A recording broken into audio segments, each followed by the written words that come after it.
ফোনে ইন্টারনেটের গতি বাড়ানোর উপায়।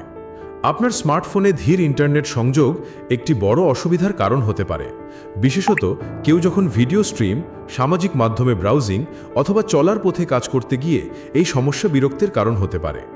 ইন্টারনেটেরই ধীর গতি পুরনো সফটওয়্যার থেকে শুরু করে ব্যাকগ্রাউন্ডে চলমান অ্যাপ্লিকেশন পর্যন্ত অনেক কারণই হতে পারে, কিন্তু কিছু কৌশল মেনে চললে ইন্টারনেটের গতি বাড়ানো সম্ভব। মোবাইল ডেটা বা ওয়াইফাই রিফ্রেশ করুন। মাঝে মাঝে শুধু মোবাইল ডেটা বা ওয়াইফাই বন্ধ করে আবার চালু করলেই গতি বেড়ে যায়। এয়ারপ্লেন মোড চালু করে 10 সেকেন্ড পর বন্ধ করুন। অপ্রয়োজনীয় ব্যাকগ্রাউন্ড অ্যাপ বন্ধ করুন।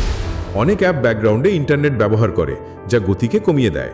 Android settings, apps, data usage, restrict background data. IPhone settings, general, background app refresh, turn off for unused apps. সঠিক নেটওয়ার্ক মোড নির্বাচন করুন। ফোনে 4G বা 5G সাপোর্ট থাকলে সেটি নির্বাচন করুন। Settings, mobile network, preferred network type, 4G বা 5G।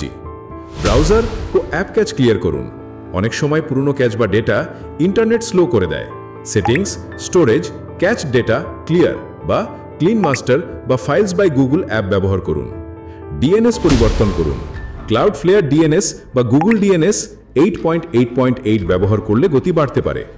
অ্যান্ড্রয়েডে ডিএনএস সেটিংসে গিয়ে পরিবর্তন করুন অথবা 8.8.8 অ্যাপ ডাউনলোড করুন। ভিপিএন এড়িয়ে চলুন যদি না প্রয়োজন হয়। ভিপিএন ইন্টারনেট ধীর করে দিতে পারে, বিশেষত ফ্রি ভিপিএন। ওয়াইফাই নেটওয়ার্কে স্পিড কম হলে রাউটার রিস্টার্ট করুন। মাঝে মাঝে রাউটার রিস্টার্ট করলে স্পিড বেড়ে যায়। ওয়াইফাই এর চ্যানেল পরিবর্তন করলেও অনেক সময় সাহায্য করে। ভালো নেটওয়ার্ক এরিয়া বা লোকেশন বেছে নিন। দেয়াল বা বেসমেন্টে সিগন্যাল দুর্বল হতে পারে। সিগন্যাল স্ট্রং এমন জায়গায় থাকলে স্পিড বাড়ে। অপারেটর পরিবর্তন বা সিম রিফ্রেশ যদি প্রয়োজন হয়। যদি দীর্ঘ সময় ধরে স্পিড কম থাকে তবে অপারেটরের কাস্টমার কেয়ারে যোগাযোগ করুন। প্রয়োজনে নতুন সিম বা অপারেটর বিবেচনা করুন। ফোন আপডেট ও রিস্টার্ট করুন। সফটওয়্যার আপডেট ফোনের নেটওয়ার্ক পারফরম্যান্স উন্নত করে। নিয়মিত ফোন রিস্টার্ট করলেও গতি ভালো থাকে।